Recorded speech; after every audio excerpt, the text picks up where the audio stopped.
Ntuzingingire gukundwa. Urukundo ni amarangamutima meza y'ingenzi muri iyi si, byo twese turabizi. Ruraduhuza rukatuzingira hamwe, rushobora kutugeza mu bicu cyangwa rukatujugunya hasi ku butaka. Nuramuka ukunze umuntu mubi, ntuzigera ubona umunezero w'urukundo nyakuri. Bizaba bimeze nk'inkota ihinguranya isi yawe. Niba umuntu ukunda adaha agaciro urukundo rwawe, uzahinduka nk'ubaswe, uzamwirukaho kugira ngo ubone urukundo rwe. Ariko ibyo bizagusigira kumva ntacyo ufite, bigukomeretsa umutima. Uko urushaho kumwirukaho niko uzarushaho gutakaza agaciro kawe no kwiyubaha. Twese turabizi, twese tuzi ko urukundo rimwe na rimwe rubabaza cyane. Hari uburyo twisanga mu rukundo n'abantu batadukunda nk'uko tubakunda. Iyo twisanze muri ibi bihe, twumva isi yaraturangiriye, ariko mu by'ukuri siko biri. Amarangamutima y'urukundo ku bantu bamwe araza ubundi akagenda nk'ibindi bintu bitandukanye mu buzima. Ariko ibi ntibisobanuye ko wacika intege ku rukundo rwawe. Iyi si ikeneye cyane urukundo, nubwo rimwe na rimwe ibabaza cyane. Ntuzatinye gukundana, kuko ushobora kuzaboneramo umunezero nyakuri cyangwa ukazaboneramo isomo rishya.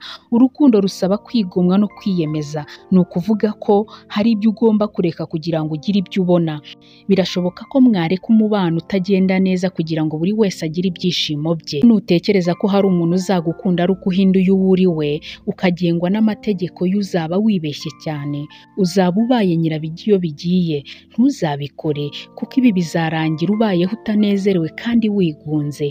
Niba umuntu ashaka kugumana nawe, uwo muntu azagukundira uwo uri we. Azakunda buri gice kikugize, imyitwarire yawe n'amafuti yawe yose azabyakira. Ugomba gushobora kuba uwo uri we mu rukundo ukabyiyumvamo nk'ibisanzwe.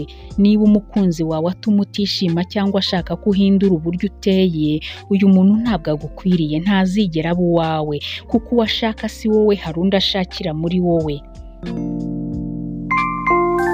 Niba mu mubano warigeze kwinginga umuntu kugira ngo agumane nawe, menya ibi, iri ni iherezo. Niba hari umuntu udashaka kugumana nawe, mureke.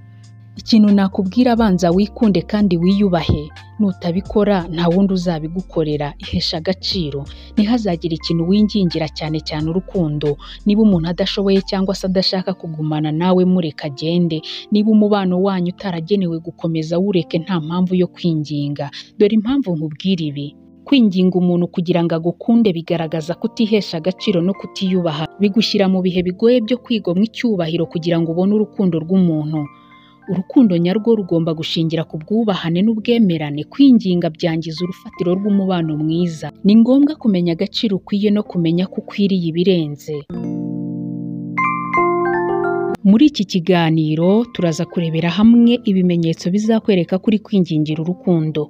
Turaza no kubona kandi ikintu wakora niba urambiwe kwingingira urukundo. Kwingingira urukundo bituruka kumva udatekanye mu rukundo, ubwoba bwo kwangwa no kudahabwa agaciro. Ushobora kwibwira ko utari kwingingira urukundo, ariko ngiye kukubwira ibimenyetso bizakwereka kuri guhatira umuntu kugukunda. Nkubwira icya mbere, guhora ushaka kwemerwa.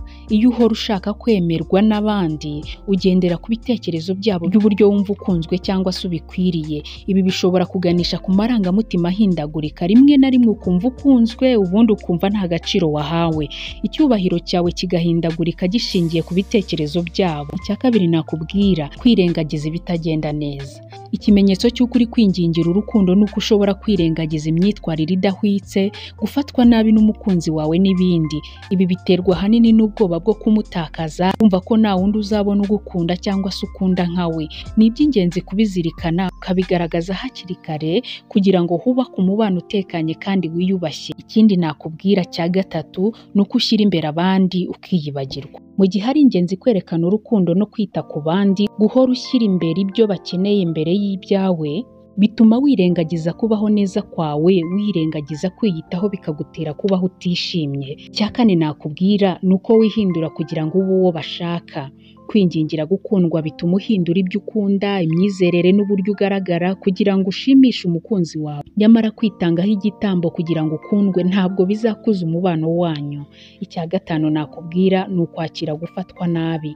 Kumva udafite agaciro gakwiriye ku rukundo bizatuma wakira gufatwa nabi, guhohoterwa mu mubano wanyu n'ibindi. Ibi nta n'umwe ubikwiriye rwose, mbikubwire. Nta n'umwe ukwiriye kwirengagizwa no kudahabwa agaciro. Kwibuka agaciro kawe bizagufasha gushyiraho umupaka ntarengwa bityo bakubahe nawe. Reka nkubwire icya gatandatu, guhora umwirukaho. Iki ni ikimenyetso simusiga cyerekana ko uri kwingingira urukundo.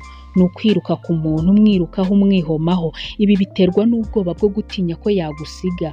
Kumwirukaho ukumva ko ari byo byatuma agukunda. Icyo gihe umukunzi wawe azumva umeze nk'uri kumushyiraho igitutu, bimusunikire kure. Karindwi rero nakubwira kizakwereka ko uri kwingingira urukundo ni impano zirenze urugero. Kugerageza kugura urukundo wifashishije impano si byiza na gato. Urukundo nyarwo ntirushingira ku bifatika, ibyo ugomba kubimenya. Icy'ingenzi ni uguhuza amarangamutima n'indangagaciro zisangiwe.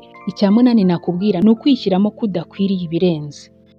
Kwizera ko udashobora kubona ibyiza cyangwa se udakwiriye umubano mwiza byagushyira mu maboko y'umuntu uzagufata nabi.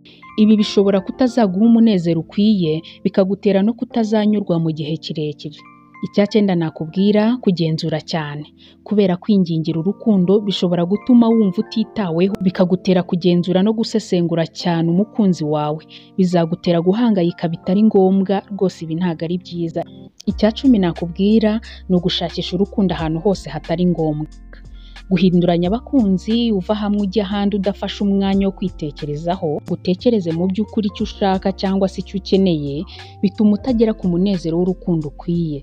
Nta mpamvu rero yo kwingingira urukundo.